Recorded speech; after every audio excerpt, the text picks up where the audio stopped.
ቡና አትጠጣ የሚል መጽሐፍ የለንም እኛ። ቡና ማን የፈጠረው እንጨት? አቤት እግዚአብሔር የፈጠረው ፍጥረት መልካም ነው አይደል? በሉ እንጂ። እንደሰማችሁት እንግዲህ በሃይማኖት አባቶች ሳይቀር ጠጡ የተባለው ቡና ምን አይነት የጤና ጥቅም አለው፣ ምን አይነት ጉዳት አለው በዚህ ቪዲዮ የሚነግራችሁ ይሆናል። እንግዲህ ቡና በሀገራችን ረጅም ጊዜያት ላይ ተጠጥቷል። በዓለም ሀገራት ላይም በከፍተኛ ሁኔታ በመጠጣት ከፍተኛ ሪከርድ የያዘ ነው። ታዲያ ቡናና ድግምት ምን ያገናኘዋል? አንዳንድ ሰዎች ደግሞ ቡናን ለጥንቆላ ለመንፈሳዊ ሕይወት የሚጠቀሙ አሉ። እሱንም በመጨረሻ እናብራራለን። ጉዳትም አለው። ቡና አደገኛ ጉዳት አለው። በቀን ምን ያህል ሲኒ ብንጠጣስ ለጤናችን ጠቃሚ ነው ወይም ትክክለኛ የቡና መጠን ምን ያህል ነው የሚለውንም በዚህ ቪዲዮ ሰሙታላችሁ። እንግዲህ የሃይማኖት አባቶች ቡና ችግር የለውም ከመንፈሳዊ ሕይወት ጋር የሚያገናኘው ነገር የለም ቡናን ጠጡ ብለዋል። ነገር ግን ደግሞ አንዳንድ ሰዎች ቡናን ለመንፈሳዊ ነገር ይጠቀሙበታል። እሱንም እንዴት አስተካክለን መጠቀም እንደምንችል በዚህ ቪዲዮ ማሳያችሁ ይሆናል። ውድና የተከበራችሁ የዩቲዩብ ቻናል ቤተሰቦቻችን ለዩቲዩብ ቻናላችን አዲስ ከሆናችሁ ሰብስክራይብ እያደረጋችሁ ቤተሰብ መሆን ትችላላችሁ። ቪዲዮውን ጀምሩት፣ ላይክ እና ሼር ማድረግ አይረሳ። ቡና መጠጣት የሚያስከትለው የጤና ጥቅምና ጉዳት ምን ይመስላል? ቡና እንግዲህ በዓለማችን ላይ ከፍተኛ በመጠጣት ግንባር ቀደም የያዘ ነው። በዓለማችን ላይ እጅግ በጣም ብዙ ሀገራት ላይ ቡናን ለመጠጥነት ያውሉታል። በሀገራችንም እንዲሁ በከፍተኛ ሁኔታ ይጠጣል። ቡና መጠጣት ከሚሰጠን ጥቅሙ አንዱ ጉልበትና ንቃትን ይጨምራል። ጉልበታችን ንቃታችን እንዲጨምር ወይም ድካማችንን ለማስወገድ ካፊን ሲንድረም በውስጡ ስለሚገኝ ይህም የአንጎልን ኬሚካል በማደስ እንደ አዲስ ለንቃት ለትኩረት እንድንዘጋጅ ያደርገናል። ቡና ከሚሰጠው ጥቅም አንዱ ምን ያደርገናል አልኳችሁ? ንቃትና ጥንካሬ ይሰጠናል ወይም ለስራ ፈጣን እንድንሆን ያደርገናል። በአንቲኦክሳይድ የበለጸገ ነው። ቡና ኢንፍላሜሽንን የሚዋጋና ስር የሰደዱ በሽታዎችን የመጋለጥ እድል የሚቀንስ ፕሎፊያን የተባለ ንጥረ ነገር በውስጡ ይዟል። ቡና ስር የሰደዱ በሽታዎች እንዳንጋለጥ እንዲሁም በአንቲኦክሳይድ የበለጸገ በመሆን ከፍተኛ የጤና ጥቅም ይሰጠናል ማለት ነው። አካላዊ አፈጻጸምን ያጎለብታል። ቡና አካላዊ አፈጻጸምን ለማጎልፈት ከፍተኛ ጥቅም ይሰጣል። እንደነገርናችሁ ካፊን በውስጡ ስለያዘ የመንቀሳቀስ የመስራት እንዲሁም ንቃታችንን የማበርታት ከፍተኛ አቅም አለው። በአካል ብቃት እንቅስቃሴ ወይም ጉልበት በሚጠይቁ ስራዎች ላይ ጠንክረን እንድንሰራ እጅግ በጣም ጥቅም ይሰጠናል። ጥንካሬ የሚጠይቁ ስራዎችን፣ ጉልበት የሚጠይቁ ስራዎችን እንድንሰራ ቡና በጣም ጠቃሚ ነው። በተወሰኑ በሽታ የመያዝ እድላችንን ከመቀነስ ጋር ከፍተኛ አቅም አለው። በተወሰኑ አንዳንድ በሽታዎች እንዳንያዝ ቡና የራሱን አስተዋጽኦ ያደርጋል። እነዛ በሽታዎች ምንድናቸው ካላችሁኝ፣ ታይፕ 2 የስኳር በሽታ። በታይፕ 2 የስኳር በሽታ የመጠቃት እድላችንን ቡና በከፍተኛ ሁኔታ እንደሚቀንስ ጥናቶችም ያሳያሉ ማለት ነው። ታይፕ 2 የስኳር በሽታ እንዳንጠቃ ቡና በራሱ ከፍተኛ ሁኔታ ይቀንሳል። የአልዛይመር በሽታን ይከላከላል። የመርሳት ችግር ያለባችሁ ሰዎች ወይም አልዛይመር ቡናን አዘውትራችሁ ብትጠጡ አይምሯችሁ የማስታወስ አቅሙ በከፍተኛ ሁኔታ መጨመር እንደሚችል ጥናቶች ያሳያሉ። በሽታውን ደግሞ እንዳይከሰት ይከላከላል። ሌላኛው በፓርኪንሰን በሽታ እንዳንጠቃ ቡና የራሱን አቅም ወይም ሚና ይጫወታል። በፓርኪንሰን በሽታ የመጠቃት አቅማችንን ወይ እድላችንን ይቀንሳል። የጉበት በሽታን እንዲሁም የጉበት ካንሰርን ጨምሮ በርካታ በሽታዎች እንዳንያዝ ቡና በራሱ መከላከል ያደርጋል ማለት ነው። እነዚህ ያነሳናቸው የቡና ጥቅም ነው። ስሜትና አይምሮን የማሻሻል አቅም አለው። አንዳንድ ጥናቶች እንደሚጠቅሙት ቡና ጠጪዎች ለድብርት የመጋለጥና ራሳቸውን የማጥፋት አጋጣሚያቸው እጅግ በጣም ዝቅተኛ ነው።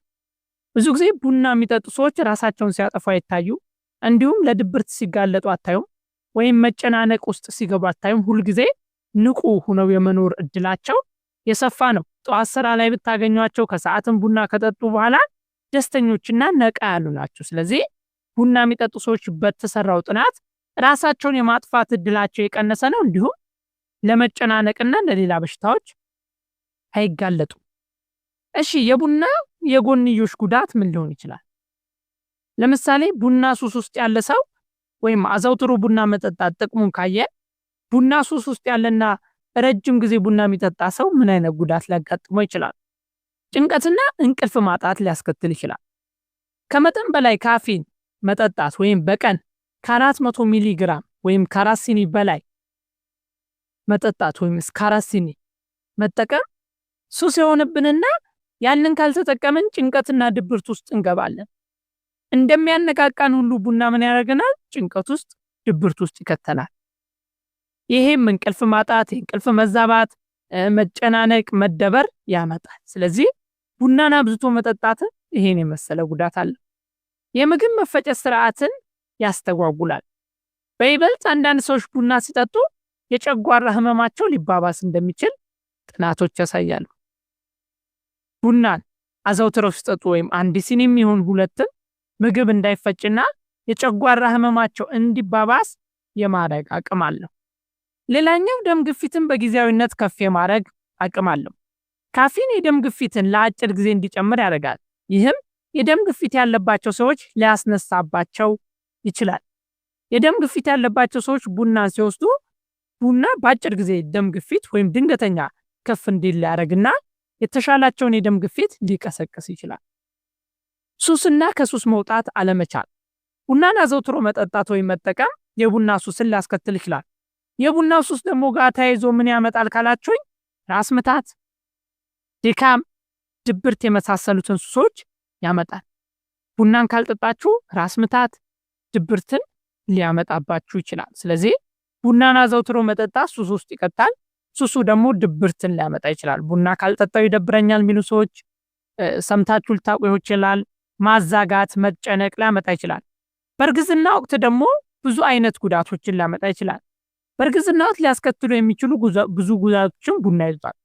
ከመጠን በላይ ቡና መጠጣት በእርግዝና ወቅት በርካታ ጉዳቶችን አለው። ለጽንሱ ወይም የጽንስ መጨናገፍን ጭምር ያመጣ ይችላል።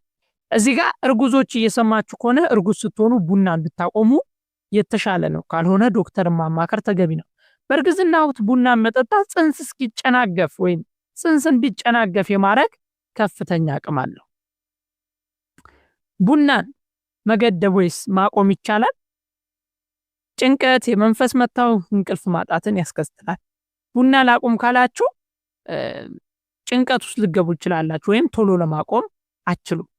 ታዲያ የቡናን ጥቅምና የቡናን ጉዳት ካየን በኋላ መጠነኛ ወይም ትክክለኛ የቡና መጠን ወይም ይሄን ያህል ቡና ብትጠጡ ለጤናችሁ ጠቃሚ ነው የሚባለው ምን ያህል ነው? አብዛኛው በብዛት በሀገራችን የተለመደው ከ3 እስከ 4 ሲኒ ነው ወይም 4 ሚሊ ግራም የሚደርስ ቡና መጠጣት ተለምዷል። ታዲያ ዶክተሮች እንደሚሉት በቀን 2 ጊዜ መጠጣት ቡና ጠቃሚና በቂ ነው።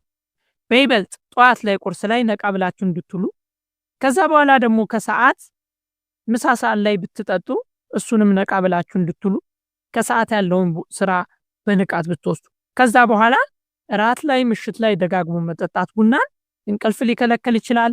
ከዛም በኋላ ያለው አላስፈላጊ ነው። ስለዚህ ጤናማ የሚባል የቡና መጠጥ ብዙዎች የሚስማሙት በቀን 2 ጊዜ፣ አንዳንዶች ደግሞ በቀን 1 ጊዜ ይወስዳሉ። ስለዚህ ቡናን አዘውትረን ስንጠጣ 4 5 እስከ 6 ሲኒ በቀን መድረስ ከጥቅሙ በላይ ጉዳቱ ያበንዝናል ማለት ነው። ሌላኛው ቡናና መንፈስ ምን ያገናኛቸዋል? ቡናና መንፈስ ምን ያገናኛቸዋል ብላችሁ ስትጠይቁ የመጀመሪያው አንዳንዶች ቡናን እንደ ማምለኪያ ይጠቀማሉ። ቡናን እንደ ማምለኪያ፣ ቡና እንደዚህ ነው፣ ቡና ቅዱስ መጠጥ ነው፣ ቡና ሲጠጣ ቁጭ በሉ፣ ቡና ሲጠጣ አትቁሙ፣ ቡና ሲጠጣ እንደዚህ ነው ብለው ወደ መንፈስ አሰራር ይሰራሉ። ቡና አፍልተው ደግሞ ዕጣንን በማጨስ ሌላ ስራዎችም ይሰራሉ። ስለዚህ ቡና ተራ መጠጥ ነው። ማንኛውም እንደምትጠጡት እንደ ሻይ እንደ ወተት ብትጠጡት እንጂ ከመንፈስ አሰራር ጋር የሚገናኝ አይደለም። ስለዚህ በዛ ህይወት ውስጥ ያላችሁ ሰዎች ቡናን ቀለል አድርጋችሁ ጠጥታችሁ እንደ ማንኛውም ነገር እንደ ውሃ፣ እንደ ሻይ፣ ሌላም እንደምትጠጡት በተመሳሳይ ሁኔታ አፍልታችሁ መጠጣት ትችላላችሁ።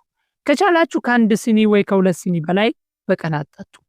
4 5 መጠጣት ጉዳትም ሊያመጣ ስለሚችል እርጉዞች፣ ደም ግፊት ያለባችሁ ጥንቃቄ አድርጉ። ስለ ቡና እንግዲህ ውድና የተከበራችሁ ዩቲዩብ ቻናል ቤተሰቦቻችን ስለ ቡና በጣም ጠቃሚ ነገሮችን ሰምታችኋል። ለዩቲዩብ ቻናላችን አዲስ ከሆናችሁ ሰብስክራይብ እያደረጋችሁ ቤተሰብ ሁኑ። ቪዲዮንም ስትጀምሩት ላይክ እና ሼር ማድረግ አይረሳ። ቻናላችን ይጠቅማል ካላችሁ ለሰው ሼር አድርጉት። በቀጣይ ቀን ቪዲዮ እስከምንገናኝ ቸር ሰንብቱ።